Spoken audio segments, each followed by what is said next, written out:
তুমি এত রোদের মধ্যে কেন মাঠে হাল মারছো? তুমি শিগগিরই একটু বসো, একটু জল খাও। দেখছো তো কি রোদ উঠেছে। আর এই রোদের মধ্যে তুমি যদি কন্টিনিউ কাজ করতে থাকো তাহলে তোমার তো শরীর খারাপ হয়ে যাবে বাবা।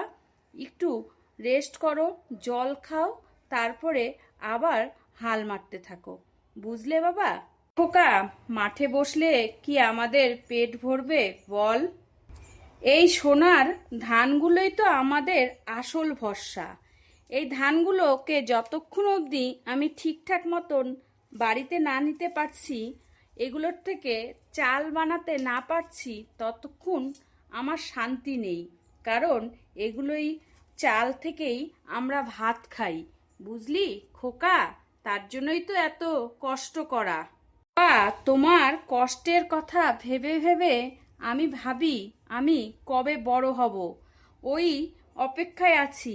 যেদিন আমি বড় হয়ে যাব সেদিন আর তোমার এত কাজ করতে হবে না।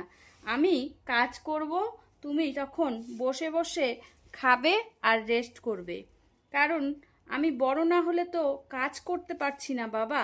আর তুমি যে এত রোদের মধ্যে কাজ করছো, আমার খুব কষ্ট লাগছে বাবা। ওকা, তোর কথা শুনে আমার খুব ভালো লাগলো, কিন্তু আমার না এই মাটিতে হাল মারতে, এই যে ধানের চাষ করতে একটুকু কষ্ট লাগে না জানিস? এগুলো বরঞ্চ তো আমার খুব ভালো লাগে। আমার মন ভরে যায়। এই যে হাল মারা, ধান চাষ করা, এগুলো আমার একটা প্রাণের মধ্যে কেমন যেন আনন্দ দেয়। তার জন্য আমি এই কাজটা করতে না। এত ঘরের মধ্যে ধোঁয়া হয়ে গেছে। তুমি কখন থেকে রান্না করছো যে তোমার চোখগুলো ধোঁয়াতে লাল হয়ে গেল?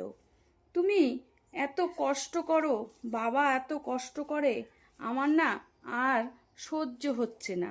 আমি কবে মানুষের মতন মানুষ হব আর তোমাদেরকে একটু সুখ দিতে পারবো, সেটাই আমি সারাক্ষণ ভাবতে থাকি জানো মা। আরে খোকা, আমার কষ্ট হচ্ছে না, বরঞ্চ আনন্দেই রান্না করছি। তোর বাবা এই গরমে মাঠ থেকে চাষ করে ফিরবে যে ঘরে, তখন কি তোর বাবাকে আমি খালি থালায় সিদ্ধ ভাত দিব তুই বল? তার জন্য আমি ভাবছি একটু রুই মাছের ঝোল করব। তা খেয়ে তোর বাবার বরঞ্চ তো শরীরটা অনেক ভালো লাগবে আর মনটাও অনেক তরতাজা হয়ে। মা, তাহলে এই গরমের মধ্যে তুমি রান্না করছো, তাহলে তোমার জন্য আমি একটু হাত পাখা দিয়ে বাতাস করে দেই। তাহলে তোমাকে অনেক ফ্রেশ লাগবে আর অনেক তুমি আরাম পাবে। কারণ আমার কাছে তো আর এর থেকে বেশি করার কিছু কাজ নেই। এইটুকুই যদি তোমার জন্য আর বাবার জন্য করতে পারি, তাহলে আমি নিজেকে অনেক ভাগ্যবান ছেলে মনে করব। তাই না মা?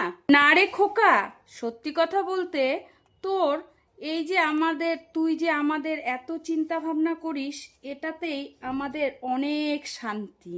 আর তোর হাসি মুখটা দেখলে আমাদের মন ভরে যায়। তোর কিচ্ছু করতে হবে না বাবা। তুই একটু, আমি রান্না করতে থাকি, তুই একটু আমার পাশে বই নিয়ে বস। ওটা শুনেই আমার যেন মনটা শান্তি হয়ে যাবে। বুঝলি খোকা? গো গিন্নি, আজকের মাঠের চাষটা খুব ভালো হয়েছে জানো তো। মনে হয় আগামী মাসেই আমরা সোনার ফসল ঘরে তুলব। আর সেই ধানটা আমরা চাল তৈরি করতে আমাদের বেশি সময় লাগবে না। তো আমার মনটা আজকে খুব খুশি। এত সুন্দর আজকে কাজ হলো মাঠে।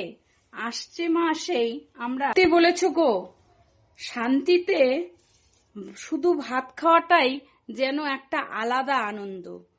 আর সেরকম কিছু লাগে না।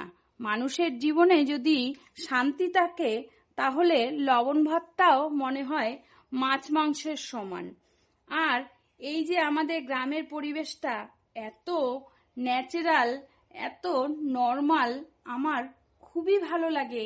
এই যে আমাদের গ্রামের পরিবেশটা। মা বাবা, আমি পড়াশোনা করে অনেক বড় হব। এখন থেকেই আমি মন দিয়ে পড়াশোনা করব, যাতে বড় হয়ে আমি একটা ভালো ছেলে হতে পারি, মানুষের মতন মানুষ হতে পারি, যাতে তোমাদের কষ্টটা সার্থক হয়।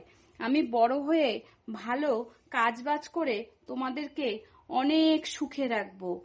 বাবা আর মা, এই কথাটা আমি তোমাদেরকে দিচ্ছি। দেখবে তোমাদের খোকা অনেক বড় হবে। পাগল ছেলে, এসব কথা বলতে হয় না বাবা। তুই ভালো হয়ে থাক, এটাই আমরা চাই। তুই বড় হয়ে আমাদেরকে কাজ করে খাওয়াবি, এটা এখন তোর বলার দরকার নেই। তুই একটু মন দিয়ে পড়াশোনাটা কর। ভাত আর শান্তি থাকলেই আমাদের জীবন এমনি শান্তি হয়ে যাবে, বুঝলি? তোরও এসব চিন্তা ভাবনা করতে হবে না। তুই মানুষের মতো